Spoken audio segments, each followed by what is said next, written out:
Next, speaking of streamers, Hasan Piker, who is the nephew, I've been corrected this many times, the nephew of Cenk Yogurt, has said that his job as a streamer is harder than an actual labor job. Yes, a real job can be gruesome. A real job can make you very tired, but a real job doesn't suck the soul out of you. You know what I mean? In the same way that 9 hours of streaming absolutely will.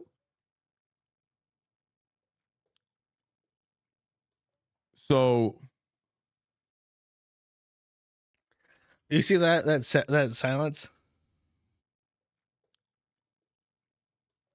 So that's him. Does this fucking Turk chew gum into the microphone while streaming? He's chewing gum. He's chewing gum into the microphone, and people voluntarily listen to this. The only fucking way you could get me to choose to sit down and listen to a fucking Turk roach chew gum into the microphone is if the alternative is having my fingernails ripped out. What the fuck? This guy does not give a shit about his audience. Not a single fuck about his audience. Chewing makes you look cool. Yeah, I love this fucking cow, this fucking Turk roach hamburger ready to be slaughtered and turned into processed meat, just chewing his cud. Yeah, man, I ain't got no soul anymore because I have to stream on Twitch. You ain't had no soul to lose. They don't give souls south of Constantinople. Those things are simply not delivered down there. Anyways, that silence is great because that's him reading his responses and thinking like, oh fuck, I'm gonna have to backtrack this immediately. People made fun of it as they do.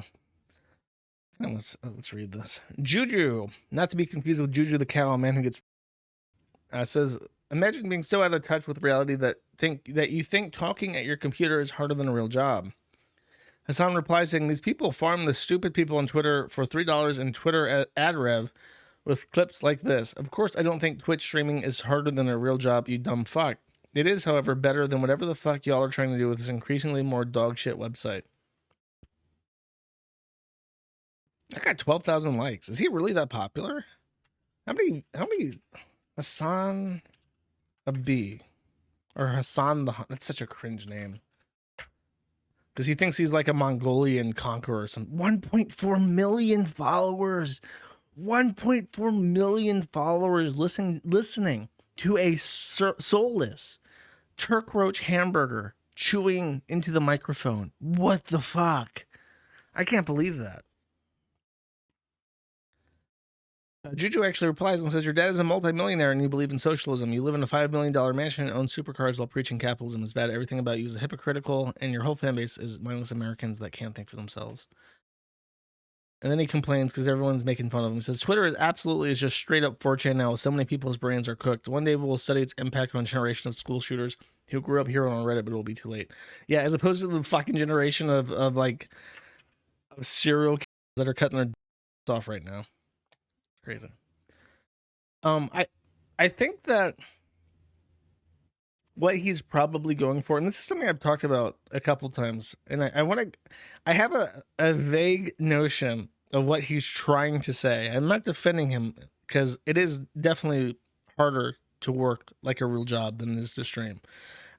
I think what he's trying to express is that when you put yourself out there and you have to deal with all these people who hate you just because you're like a public figure, and obviously if you say anything on the internet, people are going to hate you for it. Doesn't matter what it is.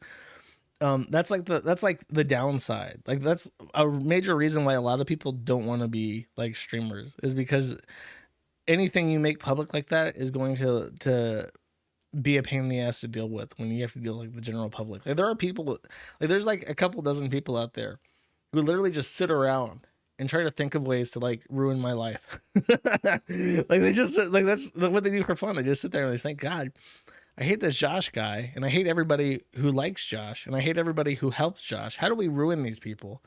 Because I don't like Josh. And that's it. That's like their fun, as they sit around and think about that. And that is a bit like draining, but it's not soul crushing. Like Whataburger is soul crushing. It's definitely more of a creative prospect than Whataburger.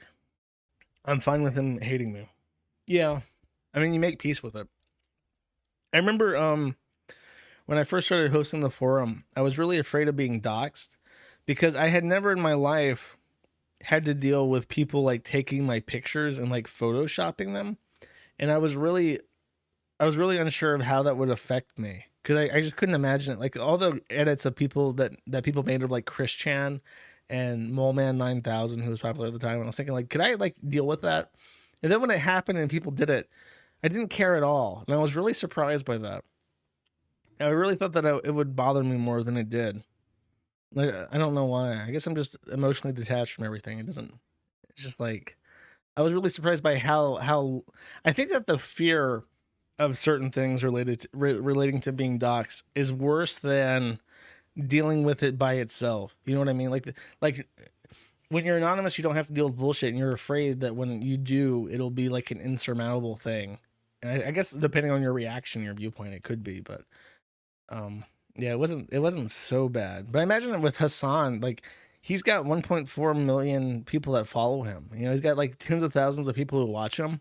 So anytime he says anything, it's going to be torn to shreds. And if he says one dumb thing, like it goes really viral, and you have thousands of people making fun of him, like hundreds of thousands of people laughing at him for being a retard. I imagine that is a bit difficult. Hasan Piker. Oh yeah, then you have to worry about Sam Hyde coming to your house in real life and killing you. That's scary. Hasan probably has. I guarantee you, Hasan has like full security details. He pays out of pocket for private security because literally at any time, Sam Hyde could pop out of the bush and start screaming at him in an Irish accent, and on camera, and he would look like a bitch. So he's got to have some big beefy dudes from LA walking around him all the time. No, in real life,